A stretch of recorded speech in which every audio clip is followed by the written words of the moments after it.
കോട്ടയത്ത് കുഞ്ഞുങ്ങളെ വിൽക്കുന്ന മാഫിയ എന്ന് 22-കാരിയുടെ പരാതി. തീക്കോയിലെ ആളൊഴിഞ്ഞ വീട്ടിൽ താമസിപ്പിച്ചെന്ന ഗർഭിണിയായ അസം സ്വദേശിയുടെ പരാതി. പ്രസവിച്ചു കഴിഞ്ഞാൽ കുഞ്ഞിനെ നൽകണമെന്നും 3 ലക്ഷം രൂപ നൽകാമെന്ന സംഘം പറഞ്ഞെന്നും യുവതി. എഗ്രിമെന്റ് ഒപ്പിടാതായതോടെ മർദ്ദിച്ച് വയറിലും തലയിലും അടിച്ചു. അതേ വീട്ടിൽ മറ്റ് 2 ഗർഭിണികളും ഉണ്ടെന്ന് കുട്ടികളും ഉണ്ടായിരുന്നുവെന്നും വെളിപ്പെടുത്തൽ. സംഭവത്തിൽ 2 പേരെ പോലീസ് കസ്റ്റഡിയിലെടുത്തു. हाँ, उनको बच्चा वो देके केरला के आदमी होते हैं, रिच पीपल होते हैं, उनको वो लोग पैसे के बदले बच्चा देते हैं। वो लोग 5 लाख 10 लाख करके वो लोग देते हैं और वो लोग लड़कियों को 2-3 लाख ऐसे देते हैं। അജിത് ബാബുണ്ട് വാർത്തയുടെ കൂടുതൽ വിവരങ്ങളുമായി. അജിത്, ഗുരുതര ആരോപണമാണ്, വലിയൊരു പരാതി, അതും കുട്ടികളെ വിൽക്കുന്ന മാഫിയ ഉണ്ടെന്ന തരത്തിൽ. എന്തായാലും ഇപ്പോൾ 2 പേരെ കസ്റ്റഡിയിലെടുത്തിരിക്കുകയാണ്. പോലീസ് ഇതുമായി ബന്ധപ്പെട്ട് എന്താണ് പറയുന്നത്?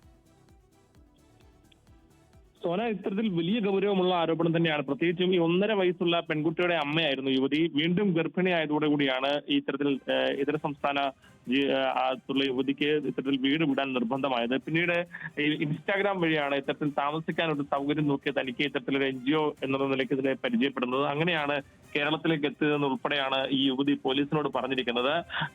ഈ താമസിച്ച വീട്ടിൽ 5 പേരുണ്ടായിരുന്നു. അർജുൻ, രാജ, അപർണ, അനീറ്റ, ഹർഷിത എന്നിവരായിരുന്നു അവരുടെ പേര്. എഗ്രിമെന്റ് ഒപ്പിടാൻ ആശുപത്രിയിലേക്ക് കൊണ്ടുപോകാമെന്ന് പറഞ്ഞ് നിർബന്ധിച്ചു.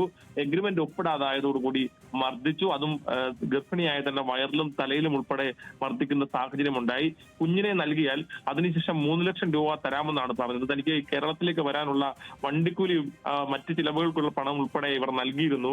അതോടൊപ്പം തന്നെ ഈ വീട്ടിൽ 2 ഗർഭിണികളും മറ്റ് കുട്ടികളും ഉണ്ടായിരുന്നു എന്നുൾപ്പെടെയുള്ള കാര്യങ്ങൾ കൂടി പറഞ്ഞിട്ടുണ്ട്. ഏതാണെങ്കിലും പോലീസ് ഇതിന്റെ ഗൗരവം കണക്കിലെടുത്ത് വിശദമായ ഒരു അന്വേഷണമാണ് നടത്തുന്നത്.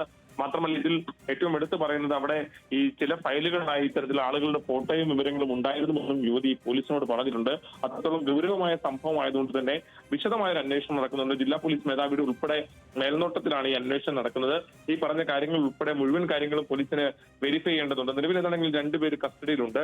ഈ കേസിലെ വിശദമായ പരിശോധനകൾ ഉൾപ്പെടെ ഇതിനോടകം തന്നെ ആരംഭിച്ചിട്ടുണ്ട്. നിർണായകമായ വെളിപ്പെടുത്തൽ, അതായത് കുഞ്ഞുങ്ങളെ തട്ടിക്കൊണ്ടു പോകാനുള്ള പ്രവർത്തനങ്ങളുടെ ഭാഗമായിട്ടാണ് സ്ത്രീകളെ കേരളത്തിലേക്ക് എത്തിച്ചതെന്നാണ് കുഞ്ഞുങ്ങളെ വിൽക്കുന്ന മാഫിയ എന്നാണ് 22-കാരിയുടെ പരാതി. എന്തായാലും സംഭവത്തിൽ 2 പേരെ കസ്റ്റഡിയിലെടുത്തിട്ടുണ്ട്. അജിത് ബാബുവാണ് വിവരങ്ങൾ പങ്കുവച്ചത്.